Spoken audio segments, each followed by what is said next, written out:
இவ்வளவு ஆயுத பலங்களோடு இருக்கிற ஆங்கில ஏகாதிபத்தியத்தால் இந்தியாவில் நடக்கிற புரட்சியை உங்களாலே கட்டுப்படுத்த முடியவில்லையா என்று கேட்டார்கள். இங்கே சர்ச்சில் சொன்னார், அவர்கள் ஈட்டி கொண்டு வந்திருந்தால் நான் துப்பாக்கியை கொண்டு போராட வைத்திருப்பேன், அவர் துப்பாக்கியோடு வந்திருந்தால் அவர்களை இராணுவத்தை வைத்து யுத்தத்தை நடத்தி வெற்றி பெற்றிருப்பேன்.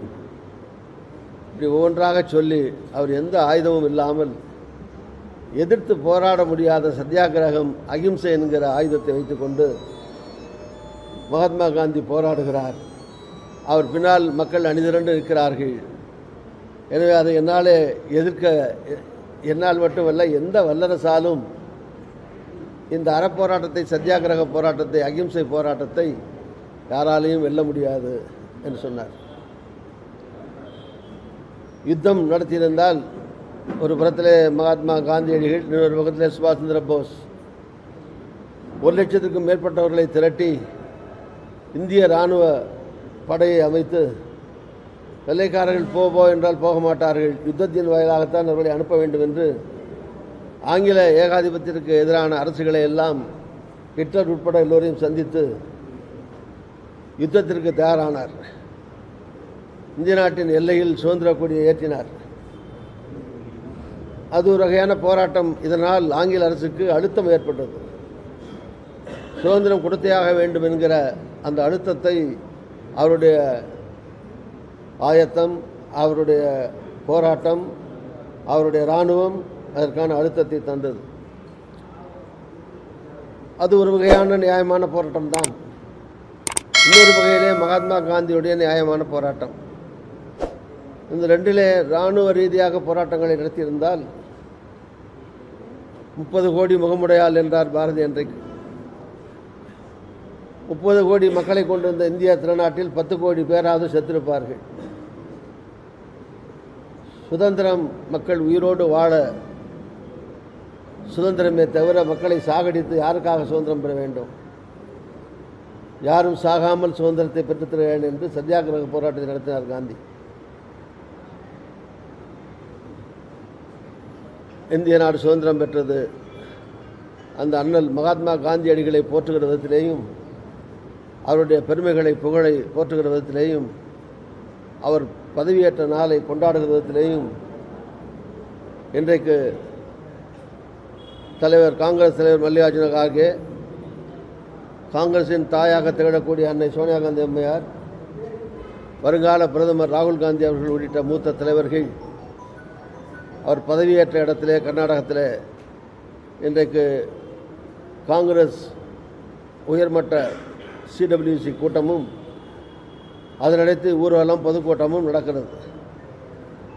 அந்த நாளை கொண்டாடுகிற விதத்தில் இந்திய நாடு முழுதும் எல்லா மாவட்டங்களிலேயும் காங்கிரஸ் கொடியை ஏற்றி மகாத்மா காந்தி திருவுருவச் சிலைக்கு மாலை அணிவித்து அஞ்சலி செலுத்தி இதை ஒரு மகிழ்வான நாளாக, நினைவு நாளாக, நினைவை போற்றுகிற நாளாக கொண்டாட வேண்டும் என்கிற அடிப்படையில் அண்ணல் காந்தி அவருடைய நினைவை போற்றி இந்த நிகழ்ச்சி தமிழ்நாடு முழுதும், இந்திய நாடு முழுதும் நடக்கிறது. அந்த வகையில் திருச்சி மாநகர், திருச்சி தெற்கு வடக்கு மாவட்டங்கள் ஆகியவற்றின் சார்பிலே இங்கே மகாத்மா காந்தி அவர்களுக்கு வீர வணக்கத்தை, அஞ்சலியை, மலரஞ்சலியை செலுத்திவிட்டு காங்கிரஸ் கொடியை ஏற்றிவிட்டு இந்த நிகழ்ச்சியை கொண்டாடுகிறோம். இதில் உங்களை எல்லாம் சந்தித்ததிலே மகிழ்ச்சி. சொல்லுங்கள்.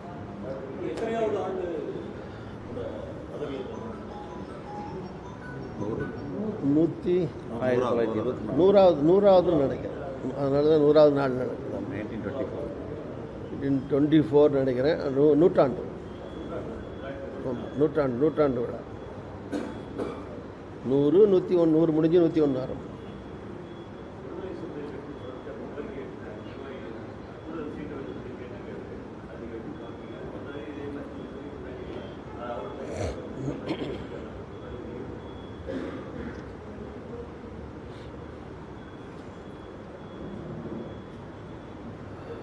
பொதுவாக தமிழ்நாட்டில் கட்சி நடத்துகிற, ஏன் இந்தியாவிலே மாநில கட்சியோ அகில இந்திய கட்சியோ கட்சி நடத்துகிற எல்லா கட்சிகளுமே அந்தந்த மாநிலங்களிலே ஆட்சிக்கு வர வேண்டும் என்று சொல்லுவதும் அதற்கு ஆசைப்படுவதும் அப்படி அபிப்பிராயம் சொல்லுவதும் வழக்கமான வாடிக்கையான ஒன்று தான். இல்லை ஒன்றும் புதியது கிடையாது. அதுபோல் தமிழ்நாட்டிலையும் எல்லா கட்சி புதுசாக தொடங்கிற கட்சியிலேருந்து ஏற்கனவே நடந்துக்கிட்டு இருக்கிற கட்சிகள் வரைக்கும் எல்லாரும் தமிழ்நாட்டில் ஆட்சிக்கு வரணும் என்பதோ ஆட்சியில் பங்கெடுக்க வேண்டும் என்று சொல்லுவதோ அதிகமான இடங்கள் இருக்க வேண்டும் என்ற எண்ணிக்கையை சொல்லுவதோ வழக்கமான ஒரு காரியம்தான் அது. விடுதலை கட்சிகளுடைய தலைவராக இருக்கக்கூடிய சகோதரர் திருமாவளவன் அவர்கள் எந்த எண்ணிக்கையும் அவர் குறிப்பிடவில்லை. அவர் சொல்லுகிற போது அப்படி எண்ணிக்கையெல்லாம் சொல்லி நாங்கள் எந்த நிர்பந்தமும் கொடுக்க மாட்டோம், நிபந்தனையும் விதிக்க மாட்டோம் என்றுதான் அவர் பேட்டிகளிலே சொல்லியிருக்கிறார். அவர் கட்சியில் இருக்கக்கூடிய தோழர்கள் தங்களுடைய விருப்பமாக ஆசையாக 20 அணிக்கணும் 25 அணிக்கணும் அந்த மாதிரி ஒரு எண்ணங்களை அபிப்பிராயங்களை அவர்கள் சொல்லியிருக்கலாம். ஆனால் கட்சிகளின் சார்பிலே கூட்டணியின் சார்பிலே பேச்சுவார்த்தை நடத்தி இறுதியாக முடிவெடுக்கிற போது அந்த இறுதி கட்டத்திலே தான் தேர்தல் அறிவித்த பிறகு பேச்சுவார்த்தைக்கு பிறகுதான் எந்தெந்த கட்சிகள் எந்தெந்த இடத்துல எவ்வளவு இடத்திலே போட்டியிடுவது என்பது பேச்சுவார்த்தையின் மூலமாக முடிவு செய்யப்படக்கூடிய ஒன்றாகும்.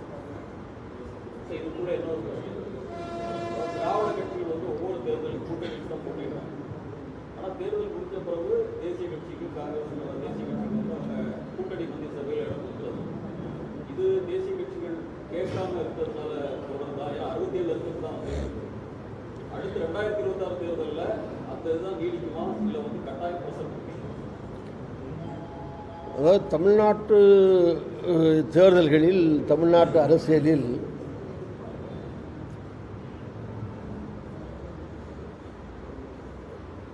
கூட்டணி கட்சிகள் ஏற்பட்டு ஆட்சி அமைக்கிற போது ஒரே ஒரு முறைதான்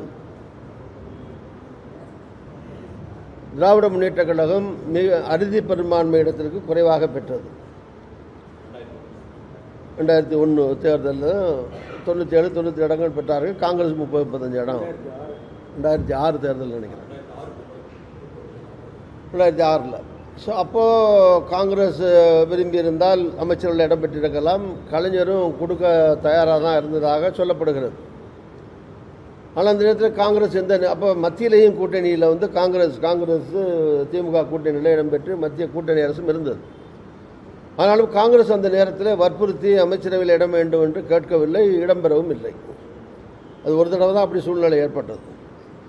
அதற்கு பிறகெல்லாம் அதிமுகவோடு கூட்டணி காங்கிரஸ் அமைத்த காலத்திலேயும் சரி, திமுகவோடு கூட்டணி அமைத்த காலத்திலேயும் சரி, தனித்து காங்கிரஸ் இருக்கிற காலத்திலேயும் சரி காங்கிரஸ் பெரும்பான்மை பெறவும் இல்லை, அல்லது காங்கிரஸ் ஆட்சியில் இடம்பெற்றால்தான் ஆட்சி அமைக்க முடியும் என்கிற நிலையில் வெற்றி சூழ்நிலை ஏற்படவும் இல்லை.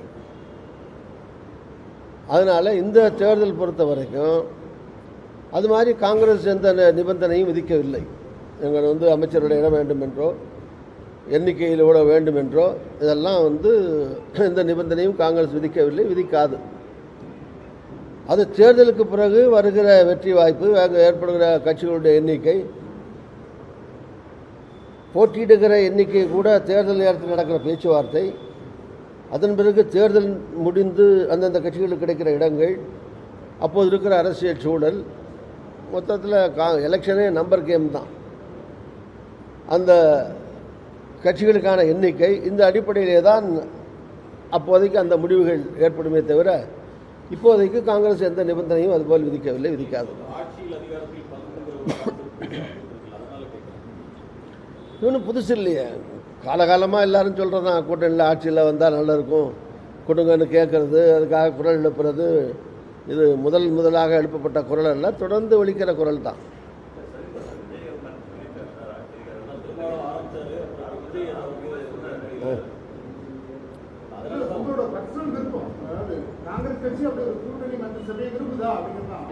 அதாவது முடிச்சுட்டு கூட சொல்கிறேன், விஜய் ஒரு புது கட்சி ஆரம்பிச்சிருக்காரு.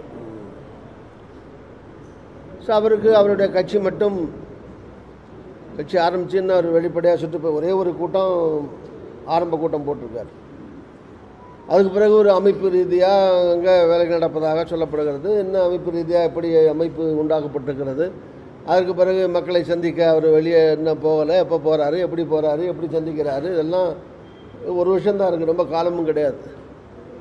அடுத்த ஜனவரியில் கோட் ஆஃப் கான்டாக்ட், பிப்ரவரியில் அறிவிப்பு, மார்ச்சில் தேர்தலே வந்துடும். ஜனவரி பிறந்தால் நாட் ஈவன் 1 இயர் கூட கிடையாது. அப்படிப்பட்ட ஒரு சூழ்நிலையிலே அவருடைய பலம் பலவீனம் அவருக்கு தெரியும் ஆரம்பித்து அதை வச்சு தனியாக நான் போக வேண்டியதில்லை, கூட்டணி கட்சிகளோட போவேன்னு சொல்கிறதோ, கூட்டணி கட்சிகள் வந்தால் நான் இந்த அமைச்சர்கள் இடம் தருவேன்னு அவர் சொல்கிறதோ, அவருடைய ஆசையை, அவருடைய விருப்பத்தை, அவருடைய எண்ணத்தை அவர் சொல்லியிருக்கார். அவ்வளோதான். எங்கள் கூட்டணி என்பது பலமான கூட்டணி, வெற்றியை ஏற்கனவே நிரூபித்திருக்கிற கூட்டணி. 2 முறை சட்டமன்ற தேர்தல், நாடாளுமன்ற தேர்தல், உள்ளாட்சி தேர்தல், இவற்றிலெல்லாம் இந்த கூட்டணி எந்த நிபந்தனையும் இல்லாமல் வெற்றி பெற்று ஆட்சியிலே அதிகாரத்திலே இருக்கக்கூடிய கூட்டணி. அதனால் இங்கே புதிதாக ஒரு கோஷமோ அல்லது புதிதாக ஒரு எண்ண ஓட்டத்தையோ விதைத்து தான் இந்த கூட்டணியை கட்டமைக்க வேண்டும், தேர்தலுக்கு போக வேண்டும் என்கிற சூழ்நிலை ஒன்றும் கிடையாது. நீங்கள் சொன்னீங்க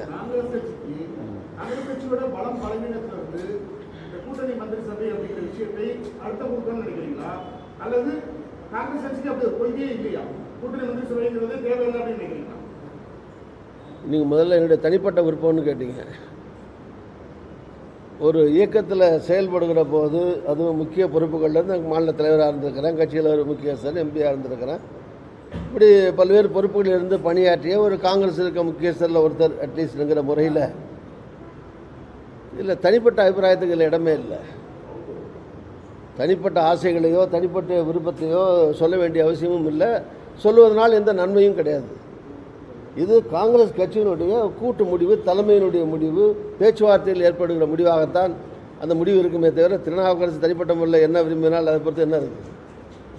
அதனால் தனிப்பட்ட அபிப்பிராயங்களை சொல்லுவதும் கூட ஒரு அமைப்பில் இருக்கிற போது, ஒரு கொள்கை ரீதியாக, ஒரு அமைப்பு ரீதியாக செயல்படுற போது தனிப்பட்ட விருப்பங்களை சொல்லுவதும் கூட சரியான கருத்து அல்ல. அதனால் தனிப்பட்ட கருத்தை சொல்ல வேண்டிய அவசியம் இல்லை, சொல்ல விரும்பவும் இல்லை.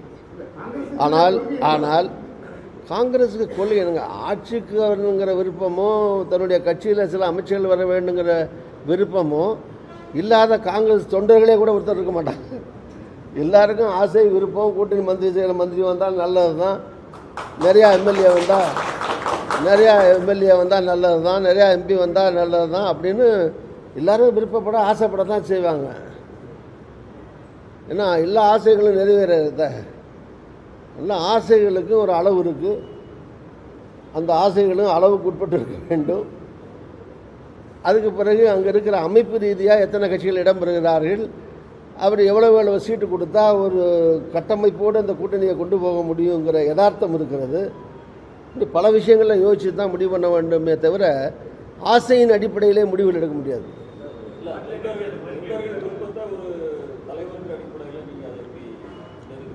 நானும் தொண்டர் தானே, எல்லாருக்கும் தான் தொண்டர்களுடைய விருப்பத்தை பிரதிபலிக்காத ஒரு தலைவராக இருக்கக்கூடாது. அதனால் தொண்டர்களுடைய விருப்பம் தான் எல்லா தலைவர்களும் விருப்பமாக இருக்க முடியும். ஆனால் நான் சொன்னேன், விருப்பமெல்லாம் நிறைவேறும்னு எதிர்பார்க்க முடியாது, ஆசையெல்லாம் நடைமுறைப்படுத்த முடியும்னு எதிர்பார்க்க முடியாது. என்ன யதார்த்தம், ரியாலிட்டி என்னன்னு தெரியும்ல. காங்கிரஸுடைய பலம் என்ன, பலவீனம் என்ன, கூட்டணி அமைப்பு என்ன, எத்தனை கட்சிகள் இருக்கிறது, யாருக்கு எப்படியெல்லாம் கொடுத்தா அந்த கூட்டணியை கொண்டு போக முடியும், அதெல்லாம் இருக்கு இல்லையா. காங்கிரஸ் மட்டும் 100 கொடுங்கன்னா மற்ற கட்சிகள்லாம் அங்கே கொண்டு ஆந்திராவில் நிற்க முடியும், அப்படி கேட்க முடியாதுல்ல. யதார்த்தம்னு ஒன்று இருக்கு இல்லையா. அந்த யதார்த்தத்துக்கு உட்பட்டு மற்ற கட்சிகள் எந்தெந்த கட்சிகள்லாம் உள்ளே வருதோ அதனுடைய அடிப்படையிலேயே தான் பேச்சுவார்த்தை நடத்தி எண்ணிக்கையை கொண்டாட முடியும். அந்த எண்ணிக்கைக்கு ஏற்ப தான் எதிர்காலத்தில் செயல் திட்டங்கள், நடைமுறைகள் அமைய முடியும் இல்லையா. ஆசையை மட்டும் வச்சுட்டு சொல்ல முடியாதுல்ல. சில நேரத்தில் நடக்க முடியாதெல்லாம் ஆசைப்பட்டாலே அது ஆசையாக இருக்காது, பேராசையாகிடும். இப்படி பேராசைப்படுறதும் கனவு காட்டுறது கூட தப்பு தான். ஆனால் ஆசையும் எண்ணமும் ஒரு அளவுக்கு உட்பட்டதாக, யதார்த்தத்துக்கு உட்பட்டதாக, நடைமுறைக்கு சாத்தியமானதாக, சாத்தியக்கூறு உள்ளதாக தான் சிந்திக்கணும். இல்லாததெல்லாம் கற்பனை பண்ணி பிரயோஜனம் கிடையாது.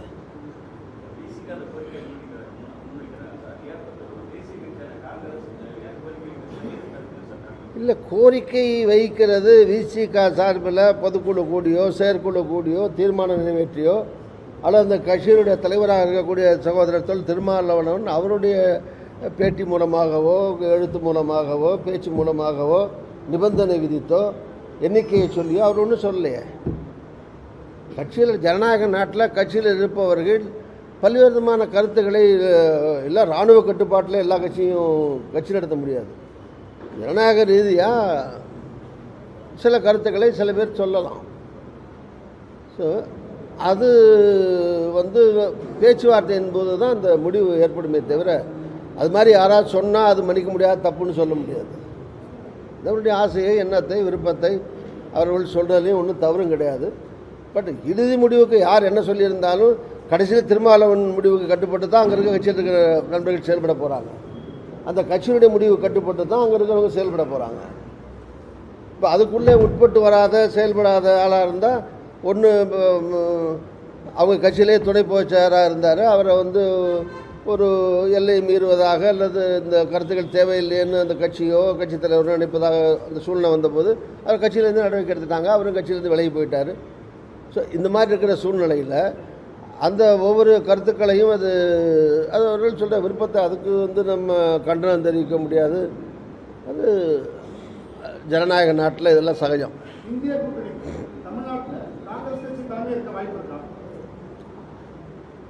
ஒரு அமைப்புக்கோ ஒரு கட்சிக்கோ 2 தலைவர் இருக்க முடியாது. ஒரு அமைப்புக்கோ ஒரு கட்சிக்கோ தலைவர் நாற்காலி காலி இருந்தால் தானே இன்னொரு தலைவர் உட்காரலாம். ஏற்கனவே இந்த கூட்டணிக்கு ஒரு தலைவர் இருக்கார், ஸ்டாலின் இருக்கார். திமுக தலைவர் முதலமைச்சராக இருக்கிற திரு ஸ்டாலின் அவர்கள் இந்த கூட்டணிக்கு தளபதி ஸ்டாலின் தலைமை இருக்கிறார். அப்புறம் இன்னொருத்தர் இந்த கூட்டணிக்கு தலைமை இருக்கிற பிரச்சனை எங்கேருந்து வருது? அதனால் கூட்டணிக்கு அவர் தான் தலைவர். தமிழ்நாட்டை பொறுத்த வரைக்கும் அகில இந்திய அளவில் ராகுல் காந்தி கட்சி தலைவர்கள்.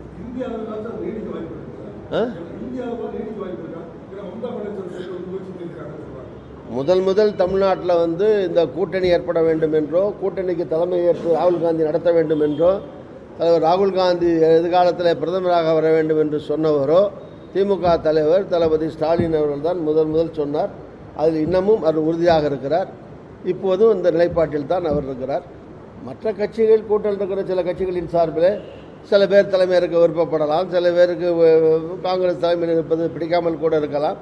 ஆனாலும் எல்லோருக்கும் பிஜேபி பிடிக்காமல் இருக்கிறது, அந்த கூட்டணியில் போக விருப்பம் இல்லாமல் இருக்கிறார்கள். அதனால் இடையில் இது போல் சின்ன சின்ன கருத்துக்கள் வந்தாலும் இறுதியாக கூட்டணி வடிவம் பெறுகிற போது எல்லோரும் கூட்டணியில் இருப்பார்கள். இந்த கூட்டணி தொடரும். இந்தியா முழுவதும் காங்கிரஸ் கட்சி, தமிழ்நாட்டில் திமுக இந்த கூட்டணியை ஒருங்கிணைக்கிறதுல பெரிய மனப்பான்மை இல்லாமல் நடந்துக்கிறாங்களா? இல்லை, யதார்த்தம் என்ன, தமிழ்நாட்டில் இந்த கூட்டணி ஒரு 7-10 கட்சி இருக்குது. அகில இந்திய அளவில் இந்த கூட்டணியில் பெரிய கட்சி காங்கிரஸ். அதனால தான் அதிகமான எண்ணிக்கையில் காங்கிரஸ் போட்டது. அதிகமான எண்ணிக்கையில் நிறுத்திய வேட்பாளர்கள் வெற்றி பெற்றார்கள். 52 இருந்தது, நெருக்கி 100-101 ஆகிடுச்சு. காங்கிரஸ் நாடாளுமன்ற குழு தலைவராக இருந்த தலைவர் ராகுல் காந்தி இன்றைக்கு பிரதான எதிர்க்கட்சியினுடைய தலைவராக இன்றைக்கி அவர் அந்த உயர்ந்த ஸ்தானத்தில் இடம்பெற்று பாராளுமன்றத்தில் எதிர்க்கட்சி தலைவராக இன்றைக்கு பிரகாசமாக ஜொலித்து கொண்டிருக்கிறார், பேசி கொண்டிருக்கிறார். தமிழ்நாடு பொறுத்த வரைக்கும் இந்த கூட்டணிக்கு நான் சொன்ன மாதிரி திமுக தலைவர் முதலமைச்சர் ஸ்டாலின் அவர்கள் தான் தலைவராக இருந்து அதை வழிநடத்தி கொண்டிருக்கிறார். எனவே அந்த சூழ்நிலையில் இது அப்படியே தொடர்ந்து போய்கொண்டிருக்குமே தவிர, நான் ஏற்கனவே சொன்ன மாதிரி இதில் இப்போதைக்கு ஒன்றும் எந்த மாற்றங்களும் இதில் ஒன்றும் கிடையாது. இது கூட்டணி அப்படியே தொடரும். வேறு என்ன கேட்டிங்க? நீங்கள் எதுவும் கேட்டீங்க. இதில் பெரிய எண்ணெய் சின்ன எண்ணெய் நடனுங்கிற பிரச்சனையே கிடையாது. எல்லோரும் ஒரே எண்ணம் தான். எப்படி வீட்டில் இருக்கிற 4-5 பேரில் யார் வயசில் மூத்தவரோ அவரை மற்றவங்களாம் சேர்ந்து அண்ணன்னு கூப்பிடுவாங்க. அதனால் ஒரு கட்சி கூட்டணிக்குள்ளே யார் பெரிய கட்சியோ அந்த பெரிய கட்சி தான் தலைமையேற்று கூட்டணி பேச்சுவார்த்தை நடத்துவாங்க. இது வீட்டுக்குள்ளேயும் ஒன்று தான், நாட்டுக்குள்ளேயும் ஒன்று தான். வீட்டுக்குள்ளே முதல்ல பிறந்தவர் வயசில் கூட்டின ஒரு அண்ணன், எல்லோரும் அண்ணன் அப்படி மரியாதை கொடுப்பாங்க. அது மாதிரி கூட்டணிக்குள்ளே இருக்கிற பெரிய கட்சி திமுக, அதுக்கு பெரிய கட்சிங்கிற அந்த மரியாதையை எல்லா கட்சியும் கொடுக்கத்தான் செய்வாங்க. அதனால் அது பெரிய அண்ணன், இன்னொருத்தர் சின்ன அண்ணன், ஒருத்தர் நட அண்ணன்லாம் ஒன்றும் கிடையாது. எல்லாம் ஒரே அண்ணன் தம்பி தான்.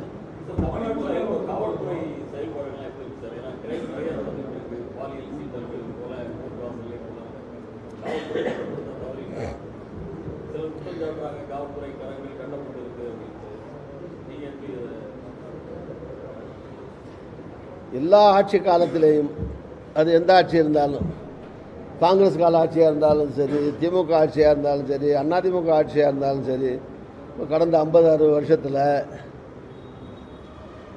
அதிகமாக இந்த மாதிரி விமர்சனத்திற்கு உள்ளாவது, வசவுக்கு உள்ளாவது காவல்துறை தான்.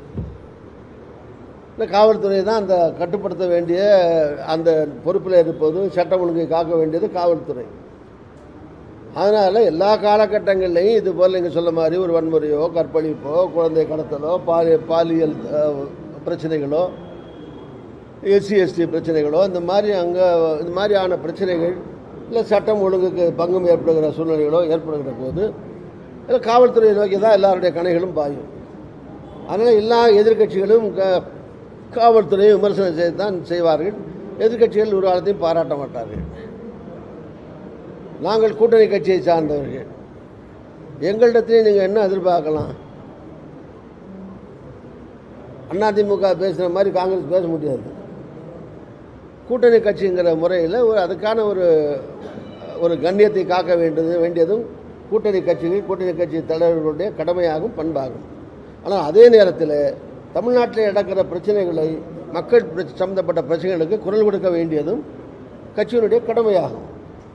அந்த விதத்தில் நீங்கள் சொன்ன மாதிரி இது மாதிரி சட்டத்திற்கு புறமான விஷயங்கள் நடக்கிற போது காங்கிரஸ் துணிச்சலோடு அதை கண்டிக்கிறது. இப்போ எரிசாரா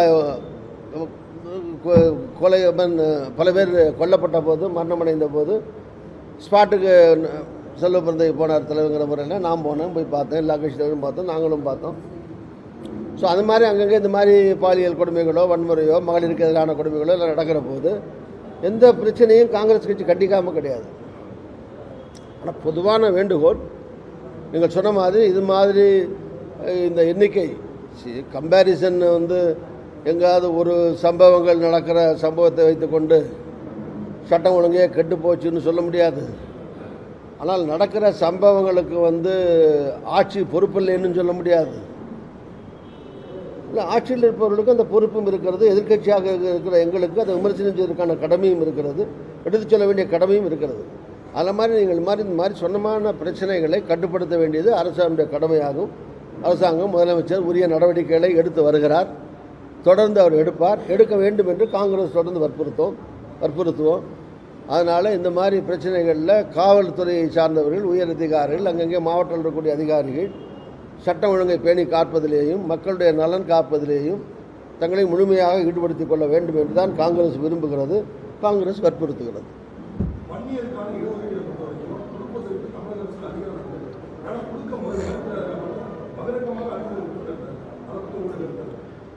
இல்லை, அந்த பிரச்சனை இப்போது நீதிமன்றத்தில் இருக்கிறது. ஏற்கனவே ஆணை வெளியிடப்பட்டு அந்த ஆணை உச்சநீதிமன்றத்தில் போய் நிலுவையில் இருக்கிறது. இன்னொரு பக்கத்தில் ஜாதிவாரி கணக்கெடுப்பு நடத்த வேண்டும் என்று இந்தியாவில் இருக்கிற காங்கிரஸ், எங்களுடைய தலைவர் ராகுல் காந்தியிலிருந்து எல்லா கட்சியும் வலியுறுத்துகிறோம், காங்கிரஸ் கட்சியும் வலியுறுத்துகிறோம், நானும் வலியுறுத்துகிறேன்.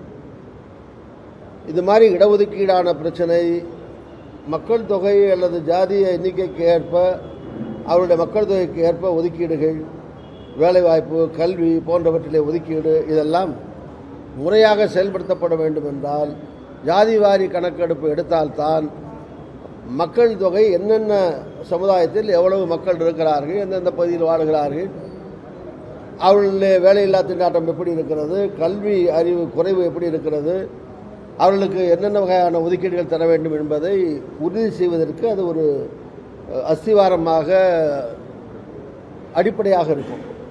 எனவே அந்த அடிப்படையை ஏற்படுத்துவதற்கு ஜாதிவாரி கணக்கெடுப்பை அரசுகள் மேற்கொள்ள வேண்டும். தமிழ்நாடு அரசும் அதை முயற்சிக்க வேண்டும். மத்திய அரசும் அகில இந்திய அளவிலே ஜாதிவாரி கணக்கெடுப்பை எடுத்து அதற்கு பிறகு இந்த விஷயங்களை நிறைவேற்றலாம். இடையிலே ஆணை போடுவதோ ஆணை இது மாதிரி செய்கிற விஷயங்களோ நீதிமன்றத்தில் அது பிரச்சனை இருக்கிறதுனால இப்போது திமுக அதில் ஒன்றும் செய்ய முடியாது தீர்ப்பு வர்ற வரைக்கும். அதனால் அதுக்கு மேலே அது அந்த ஆட்சியாளர்களுடைய விருப்பத்தை பொறுத்தது. அதற்கான ஆணை வெளியிடுவதோ இல்லாமல் இருப்பதோ எந்த வகையில் செய்வது என்பதோ ஆட்சியில் இருப்பவர் எடுக்க வேண்டிய முடிவாகும். என்னை பொறுத்த வரைக்கும் ஜாதிவாரி கணக்கெடுப்பு எடுக்க வேண்டும். அதன் அடிப்படையில் மக்கள் தொகைக்கு ஏற்ப அவர்களுக்கு உரிய வேலைவாய்ப்பு, கல்விக்கான வாய்ப்புகள் வழங்கப்பட வேண்டும்.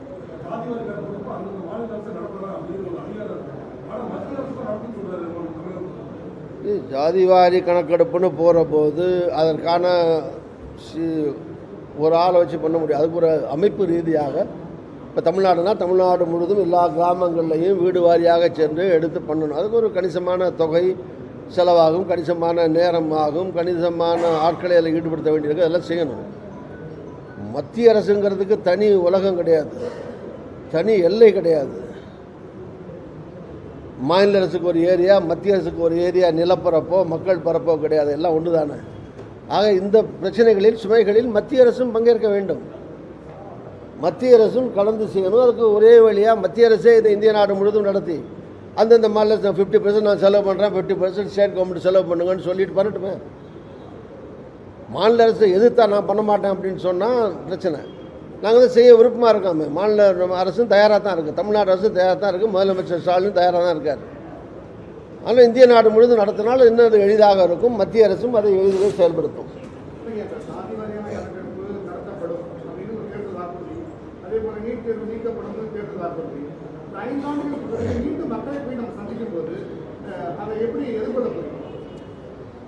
இல்லை, மக்களுக்கு எதெல்லாம் ஒரு அரசாங்கம் செய்ய முடியும்னு மக்களுக்கு தெரியும். மக்கள்லாம் புத்திசாலிகள் தான். அதனால் மக்களுக்கு தெரியும் எதை நடைமுறைப்படுத்த முடியும், எதை நடைமுறைப்படுத்த முடியாது. நடைமுறைப்படுத்த முடியலைன்னா ஏன் நடைமுறைப்படுத்த முடியலை, அதை அந்தந்த கட்சிகளோ அரசின் சார்பிலோ விளக்கம் சொல்ல வேண்டியது அவர்களுடைய கடமை. அதை புரிந்து கொண்டு அது மக்கள் வந்து ஒத்துக்கிற விஷயத்தை ஒத்துக்குவாங்க, ஒத்துக்காத விஷயத்தை ஒத்துக்க மாட்டாங்க. அது மக்களுடைய எண்ண ஓட்டத்தை விருப்பத்தை பொறுத்தது. அதனால் தேர்தல் நேரத்தில் சொன்ன பல்வேறு விதமான கோரிக்கைகள், ஒரு 500 கோரிக்கைகள் அல்லது 500 காரியங்களை ஒரு இங்கே மட்டும் இல்லை இந்தியா முழுவதும் இருக்கிற தேர்தல் வரும்போது இப்போ மத்திய அரசு ஆயிரக்கணக்கான திட்டங்களை அறிவித்தாங்க. எல்லாத்தையும் நடைமுறைப்படுத்திட்டாங்களா? அதுமாதிரி நீங்கள் சொல்லுங்கள், எந்த மாநிலத்தில் எந்த கட்சி தேர்தல் நேரத்தில் அறிவித்த அறிவிப்பில் 100க்கு 100 இந்த கட்சி 100% அறிவித்த இந்த 100 கோரிக்கை, இந்த 100 கோரிக்கையை நிறைவேற்றிச்சுன்னு இந்தியாவில் ஒரு கட்சியை சொல்லுங்கள், எனக்கு ஒரு ஆட்சியை சொல்லுங்கள். பெரும்பான்மையானவை நிறைவேற்றப்பட்டிருக்கும், சிலது நிறைவேறி கொண்டிருக்கும், சிலது எதிர்காலத்தில் நிறைவேற்றப்படும். இப்போ இந்த அரசுக்கே இன்னும் ஓராண்டு 1.5 ஆண்டுக்கு மேலே இருக்குது. அந்த ஓராண்டில் வந்து இன்னும் சில காரியங்கள் நிறைவேற்றப்படலாம். அதனால் எல்லாத்தையும் ஒரு குறிப்பிட்ட காலத்திலே நிறைவேற்றி ஆகணும் அப்படின்னு சொல்ல முடியாது. அதுக்காக எந்த அரசையும் ஒன்றுமே செய்யலைன்னு ப்ளேம் பண்ண குற்றச்சாட்டு சொல்லவும் முடியாது.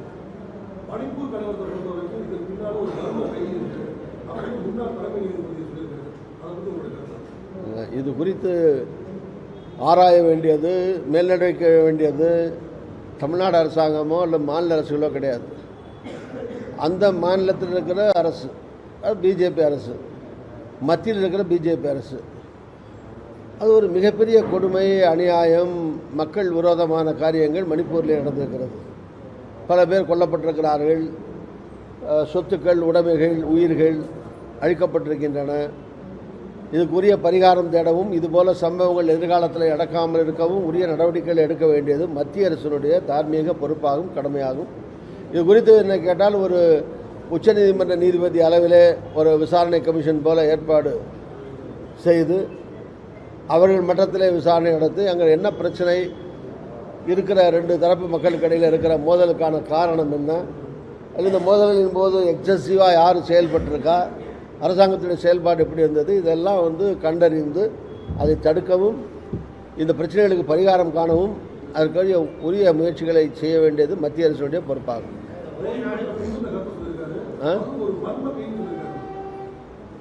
அதாங்க மர்ம கையா, அது உள்நாட்டு கையா,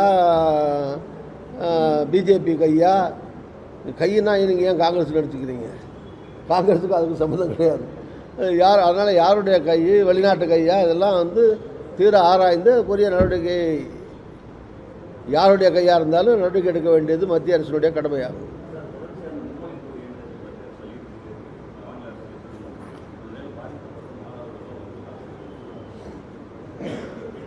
இதில் 2 கருத்து இருக்குது.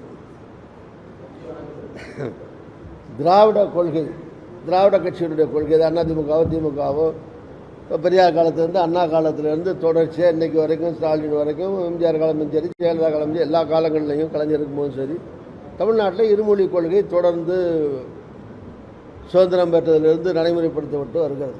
காங்கிரஸ் ஆட்சி போனதிலிருந்து 67 நடைமுறைப்பட்டு வருகிறது.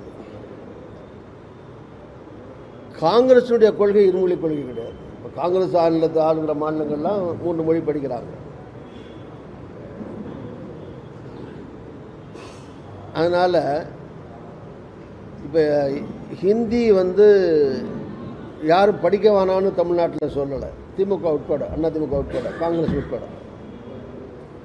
இந்தியில் வந்து இங்கே திருச்சியில் தான் அந்த எக்ஸாம் சென்டர் இருக்குது. இந்தியில் எக்ஸாம் எழுதுறதுக்கு ஏதோ பேர் சொல்லுவாங்க,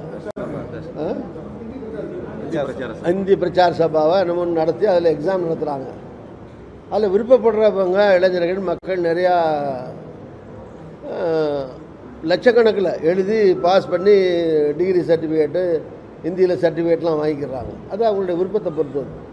நான் கூட படிக்கிற காலத்தில் இந்தி எக்ஸாம் எழுதுனேன். அது அவர்களுடைய தனிப்பட்ட விருப்பத்தை பொறுத்தது. இப்போ இந்த மாதிரி கட்சிகளுக்கு அப்பாற்பட்டு இன்னும் சொல்ல போனால் அங்கே எழுதுகிறவங்களாம் என்ன கட்சின்னு அடையாளம் காண முடியாது. என்ன ஓட்டங்கள் உள்ளவங்களா கூட இருக்கலாம். பட்டு இந்தி படிக்க விரும்பினா படிக்கிறாங்க. ஆனால் இந்தி படிப்பதை யாரும் எதிர்க்கவில்லை. இந்தி கட்டாயமாக திணிக்கப்படுவதையோ அல்லது இந்தி மொழியை தமிழ் மொழிக்கு மேலான மொழியாக கொண்டு வந்து தனி சலுகைகள் வழங்குவதோ கொடுப்பதோ, தமிழ் மொழியை இரண்டாந்தர மொழியாக மாற்றுகிற முயற்சியோ இந்தி திணிப்பு முயற்சியோ தான் எதிர்க்கப்படுகிறது. என்னை பொறுத்த வரைக்கும் கேட்டிங்கன்னா, இந்தி விருப்பப்படுறவங்க படிக்கலாம், படித்தா தப்பு கிடையாது. ஆனால் அதை கட்டாயமாக்கி கட்டாய மொழியாக்குறது அரசு கொள்கை அடிப்படையில் அது எதுக்குது. அது அந்த கட்சிகளுடைய அந்த கொள்கைகளுடைய அடிப்படையில் அவங்க செய்கிறாங்க. அது அவருடைய விருப்பத்தை பொறுத்தது அல்லது அவருடைய கொள்கையின் அடிப்படையில் அது நிகழ்வது. ஒரு காங்கிரஸ்காரனா அல்லது தனிப்பட்ட முறையில் கூட நீங்கள் தனிப்பட்ட கேட்டிங்க. இப்போ தனிப்பட்ட உள்ள திருநாகரசன் கேட்டிங்கன்னா, இந்தியெல்லாம் படித்தா இந்தியா ஒரே நாடு, எங்கே வேணாலும் போகலாம், வேலை பார்க்கலாம். அது ஹிந்தி படித்தவனுக்கெல்லாம் பீகாரில் வேலை கிடைக்குதா, அவன் ஏன் இங்கே வரான்லாம் கேட்க முடியாது. ஆனால் இங்கே ஹிந்தி தெரிஞ்சுன்னா நான் கேட்கல. இங்கே ஹிந்தி தெரிஞ்சால் போகிற இடத்துல எளிதாக தான் இருக்கும். இன்னும் சொல்லப்போனால் இப்போ எங்களுக்குன்னா ஹிந்தி தெரிஞ்சிருந்தால் தமிழ்லையும் பேசலாம், இப்போ பார்லிமெண்ட்டில் இங்கிலீஷ்லேயும் பேசலாம். ஹிந்தி இன்னொரு மொழி தெரிஞ்சால் காதில் மாட்டிக்கிட்டு கேட்க வேண்டியதில்லை, நேராக பேசுறதுக்கு தெரிஞ்சு புரிஞ்சும். அதனால் அதில் சில நன்மைகள் இருக்குது. ஆனால் ஒரு மொழியின் மீது இன்னொரு மொழி ஆதிக்கம் செலுத்துவதோ, ஹிந்தி கட்டாயமாக திணிக்கப்படுவதோ நானும் கண்டிக்கிறேன், காங்கிரஸும் கண்டிக்குது. அது வந்து திமுக எல்லா கட்சிகளும் அதை கண்டிக்கிறது. அது தமிழ்நாட்டு மக்களுடைய நிலைப்பாடு. இந்தி திணிக்கப்படக்கூடாது. விருப்பப்படவர்கள் படித்துக் கொள்ளலாம், அவ்வளோதான்.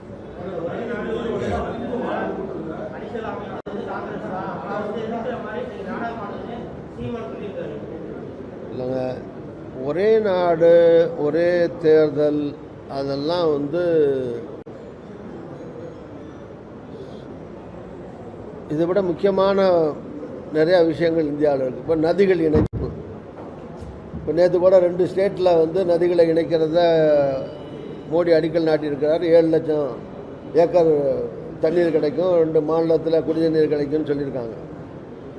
கங்கை காவிரி திட்டம் இது மாதிரி அந்த காலத்தில் வாஜ்பாய் காலத்திலேருந்து 1 லட்சம் கோடி ஒதுக்கிறது, இந்தியாவை பூரா நதிகள்லாம் இணைக்கிறது, இந்த மாதிரி ஒரு பெரிய உயர்ந்த திட்டங்கள்லாம் நிலுவையில் கிடக்கும். அது மாதிரி திட்டங்கள்லாம் கொண்டு வந்து மக்களுக்கு நன்மைகள் பயக்கலாம். இந்தியா ஒரே நாடுங்கிறது என்னால் புரிஞ்சிக்க முடியல. இந்தியா இப்போ ஒரே நாடாக தானே இருக்குது. அது ஒரு திட்டம்னா என்ன திட்டம் அது? இந்தியா இப்போ என்ன 4 நாடாக இருக்கா? காஷ்மீர்லேருந்து கன்னியாகுமரி வரைக்கும் ஒரே தேர்தல் அப்படின்னு நாங்கள் ஆசைப்படுறோன்னு சொல்லிக்கிட்டு இருக்கட்டும். அதுவுமே நடைமுறை சாத்தியமானதா? அதில் நிறைய சிக்கல்கள் இருக்குது. மாநிலத்தில் எல்லாத்துலேயும் காங்கிரஸோ பிஜேபியோ ஆட்சிக்கு வர்றதில்லை. மாநில கட்சிகள் ஆட்சிக்கு வர்றாங்க. ஆட்சிக்கு வர்றது பெரும்பான்மையோடு தான் வரும்னு சொல்ல முடியாது. சில ஆட்சிகள் வந்தவுடனே கவுந்து போகுது. சில கட்சிகள் அதே உடஞ்சி கவுந்துக்கிறது. சில கட்சிகள் உடஞ்சி 2 ஆகிடுது. அங்கே இருக்கிற எம்எல்ஏக்கள் அங்கே போய் சேர்ந்து ஆட்சி அமைக்கிறான். இல்லை ஒரு ஆட்சியை அமைக்க முடியாமல் கவுந்துடுது. மிச்சம் 4 வருஷம் கவனே இருந்து ஆட்சி நடத்துவாரா? இப்போ அடுத்த தேர்தலை கொண்டு வர வரைக்கும் அங்கே ஆட்சி இல்லாமல் இருக்குமா? அங்கே மக்கள் ஆசைப்படுற ஆட்சி போன பிறகு அல்லது கொண்டு வந்த ஆட்சி போன பிறகு யாருடைய தலைமையில் ஆட்சி நடத்துவது? இது மாதிரி நிறைய பிரச்சனைகள், கேள்விகள், அதற்கான விடைகள்லாம் காண வேண்டியிருக்கிற சூழ்நிலையில் இப்போ அந்த பிரச்சனையை வந்து இப்போ பார்லிமெண்ட்ரி கமிட்டிக்கு அனுப்பியிருக்காங்க. அதில் எல்லா கட்சிகளும் இடம்பெற்றிருக்கிறார்கள். காங்கிரஸ் சார்பிலையும் இருக்காங்க, பிரியங்கா காந்தி அதில் இடம்பெற்றிருக்காங்க.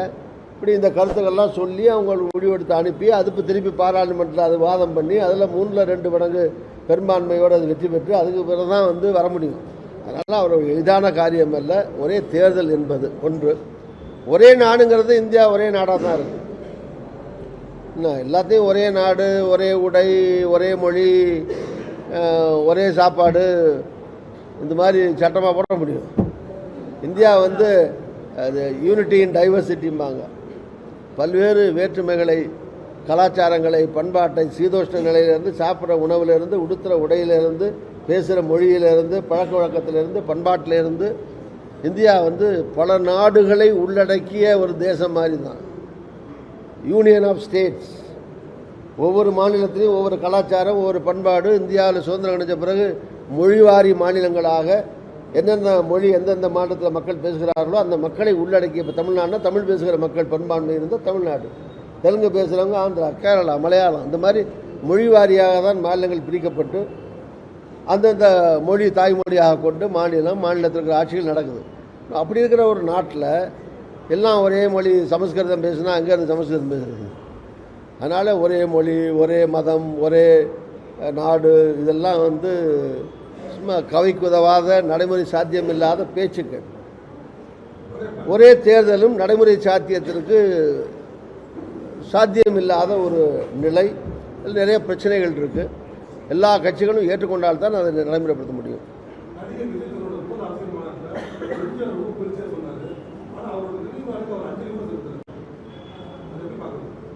இல்லை, பிரச்சனை எம்ஜிஆருடைய வந்து அவருடைய பேரையோ ஒரு புகழையோ பெருமைகளையோ நிறைய பேர் சொல்கிறாங்க.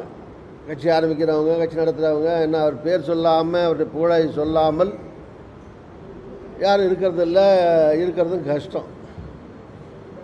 அதே நேரத்தில் புரட்சித் தலைவர் எம்ஜிஆரை பாராட்டுறாங்களோ இல்லையோ, திட்டுறதை மக்கள் யாரும் ஏற்றுக்க மாட்டாங்க. எம்ஜிஆரை திட்டுறதையோ விமர்சனம் பண்ணுறதையோ மக்கள் யாரும் கண்டிப்பாக அங்கீகரிக்க மாட்டாங்க. அது மாதிரி மக்களுடைய இதயங்களில் வாழக்கூடிய புரட்சி எம்ஜிஆர். இதை தாண்டி நினைவு நாளுக்கு போகிறது, பிறந்த நாளைக்கு மாலை போடுறது, அது இது அவங்க சௌரியத்தை, வசதியை பொறுத்தது. சில பேர் சமாதியில் போய் போடுறாங்க, சில பேர் சிலைக்கு போடுறாங்க, சில தலைவர் வீட்டிலே படத்தை வச்சுட்டு போடுறாங்க, சில பேர் என் நெஞ்சுக்குள்ளே இருக்காருன்னு சொல்லிட்டு உட்காந்துருப்பாங்க. இது அவங்க சௌரியத்தை பொறுத்தது. அதெல்லாம் ஒரு விமர்சனத்துக்குரிய விஷயமா நான் கருதலை.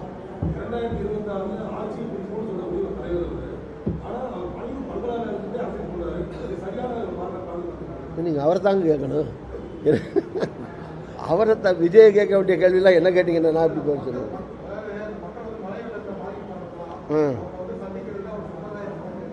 இல்லைங்க, போயிருந்தால் நல்லது.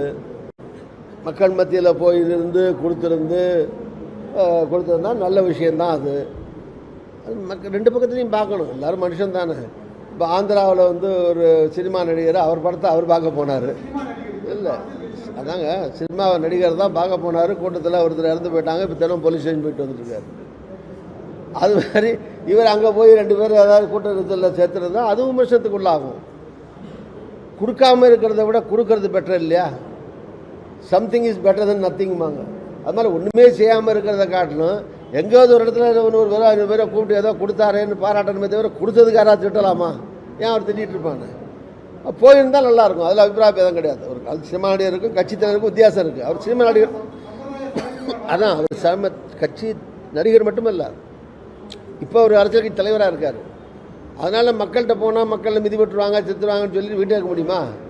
போய் தான் ஆகணும். மக்கள்கிட்ட போகாமல் இப்படி கட்சி நடத்த முடியும்? அதனால் போய் தான் ஆகணும். கட்சி நடத்துறதுன்னா போய் தான் ஆகணும், வேறு வழி இல்லை.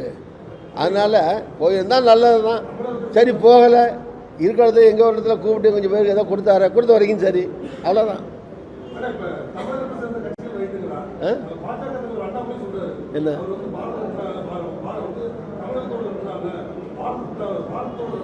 யாரு நான் தான் சொன்னேன், எம்ஜிஆர் எல்லாரும் பயன்படுத்துவாங்க. எம்ஜிஆர் செத்த பிறகு எல்லாரும் போகுது தான். மகாத்மா காந்தி எல்லாருக்கும் போது தான். பண்டித ஜவஹர்லால் நேரு கூட எல்லாருக்கும் போது தான். பண்டிதர் காமராஜர் எல்லாத்துக்கும் போது தான். என்ன, இறந்த உடனே எல்லா தலைவருக்கும் போது தான். அதே மாதிரி பற்றி எம்ஜிஆருக்கும் எல்லாருக்கும் போது தான். எம்ஜிஆர் பேரை சொல்ல விருப்பம்னா சொல்லிட்டு போட்டோம். எம்ஜிஆர் பேரை சொல்லாதேன்னு ஏன் சொல்லணும்? சொல்லிட்டு போகிறாரு. எம்ஜிஆர் பேரை சொன்னால் ஒரு நான்லாம் ஒரு எம்ஜிஆர் தொண்டங்கிற முறையில் சந்தோஷப்படுவோம். மகிழ்ச்சி தான் எனக்கெல்லாம்.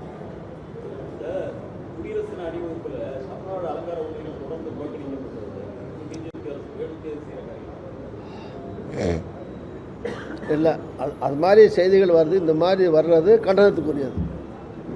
ஸோ எல்லா மாநில கலை, பண்பாடு, அரசியல் சூழ்நிலைக்கு ஏற்ப அந்த மாநிலத்தினுடைய நாகரிகம், கலாச்சாரம், பண்பாடு, வரலாறு இவற்றையெல்லாம் பிரதிபலிக்கிற விதத்திலே தான் அங்கே வந்து அடையாளமாக அனுப்பப்படுகிறது. இப்போ டான்ஸுனால் ஒரு ஊரில் கரகாட்டம் ஃபேமஸ்னால் கரகாட்டம் ஆடிக்கிட்டு போகிறாங்க, இன்னொரு ஊரில் ராஜஸ்தானில் ஒரு விளையாட்டு விளையாடுறதுனா ராஜஸ்தான் ஆடிக்கிட்டு போகிறாங்க. அது வந்து ரெப்ரசன்ட்ஸ் தேர் கல்ச்சர், அவங்களுடைய பண்பாட்டை பிரதிபலிக்கிறாங்க, அவ்வளோதான். அது மாதிரி தமிழ்நாட்டை பிரதிபலிக்கிற விதத்தில் கலாச்சாரத்தையோ பண்பாட்டையோ வரலாற்றையோ சுதந்திர போராட்ட வரலாற்றையோ இவற்றை வந்து பிரதிபலிக்கிற விதத்தில் போகிறத அதை செலக்ட் பண்ண வேண்டியது தமிழ்நாடு அரசாங்கம். அதை தடுக்கிறதுக்கு மத்திய அரசுக்கு என்ன உரிமை இருக்குது? ஒரு மாநில அரசு அனுப்புவது அவங்க செலக்ட் பண்ணி தானே அனுப்புகிறாங்க, அந்த மக்களுடைய எண்ண ஓட்டத்துக்கு ஏற்ப தானே அனுப்புகிறாங்க. அங்கே ஒன்று எதிராக வந்து மத்திய அரசுக்கு எதிராகவோ மோடிக்கு எதிராகவோ கோஷம் எழுதியாக கொண்டு போகிறாங்க. அந்த மாநில கலையை பண்பாட்டை நாகரிகத்தை வரலாற்றை சரித்திரத்தை காட்டுகிற விதத்தில் ஒரு எடுத்துக்காட்டோடு ஒரு அரங்கு ஒரு ஊர்தி போனால் அது தடுக்கிறதுக்கு வேண்டிய அவசியம் என்ன இருக்குது? அப்படி உள்நோக்கத்தோடு தடுத்தால் அது கண்டனத்துக்குரியது, வன்மையாக கண்டிக்கிறேன். அது மாதிரி மத்திய அரசு செய்யக்கூடாது, ஈடுபடக்கூடாது. நிறையா கேட்டீங்க, எவ்வளோ எங்கே போடுவீங்க? லைவ் ஏதாவது போகுதா? அப்படியா? லைவ் ஓடிக்கிட்டே இருக்கிறதுனால தலை கலைஞ்சா கூட சீவ கூட பயமாக இருக்குது. அதில் தலை சீவி கொண்டு இருந்தார் அப்படின்னு போடுவீங்க. அதனால் வெரி குட், தேங்க்யூ, நன்றி நன்றி.